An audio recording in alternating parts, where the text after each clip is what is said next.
picking up during that minor interruption, we're picking up right where we left off. You want to create an invited classroom environment.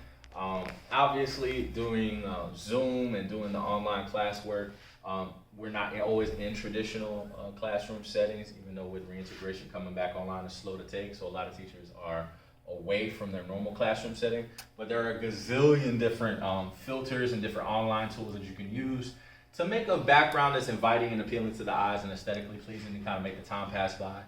You can even infuse PDF variant colors of different students' artwork, things of that nature, just to make it a little bit more homey and feeling the love, right?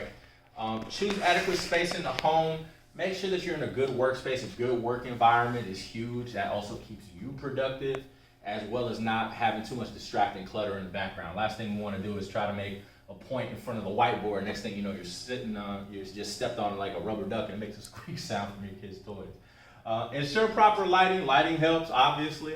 Have a teacher's corner. So you can either do that, or we can use some of the online filter tools that we've had.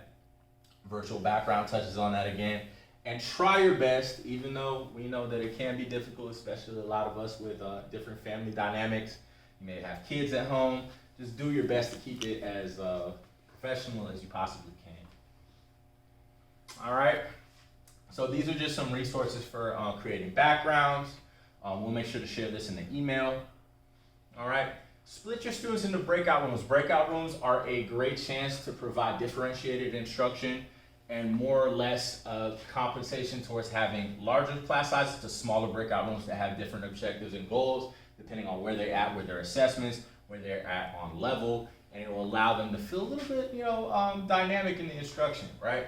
Allow students the opportunity to work together. So collaborative learning is huge. That's one of the cornerstones of modern education, is being able to work together is huge, and that's something that they're going to do in the real world. That is something they're going to do in the real world. And at the end of the day, I personally don't like to do set collaborative model groups. I like to randomize it so that they get a chance to work with people of different educational styles and different thinking. And it allows for a lot more collaboration, a lot more diversity, right? So create breakout rooms. You'll find it at the bottom of the menu bar. Choose to create it. Now, it's going to be a little bit different on Teams, on Zoom, on Google Classroom. You just have to learn your controls of whatever resources that your academic institution is using. Here, we use Google Classrooms. All right, test sound and video before meeting. So this is about prep time. Being on time, obviously, you don't want to have the kids waiting at your virtual door, so to speak. Turn off the chat feature if it happens to be that you have students that are misusing it inappropriately. Of course, that happens. We still have to follow different bullying policies, different social standard policies like we would in school. So those carry on over, especially to the cyber realm. If you allow chat, only post messages relevant to the lesson. So if a student wants to talk about their grades, talk about somebody's hair, whatever the case is, that is not the place for that. There is a time and a place for everything. Using the mute button will help, but use it at your own discretion, whatever works best for your classroom dynamics. Remove students and parents that don't follow the rules. So rules are only important if they're actually enforced. And that's just the end of the day. You want to make sure that you're creating an enriching educational environment. And one of the ways to do that is to ensure that everybody's following the rules and making it flow. All right? Don't allow the participants to screen share unless you have fully vetted them and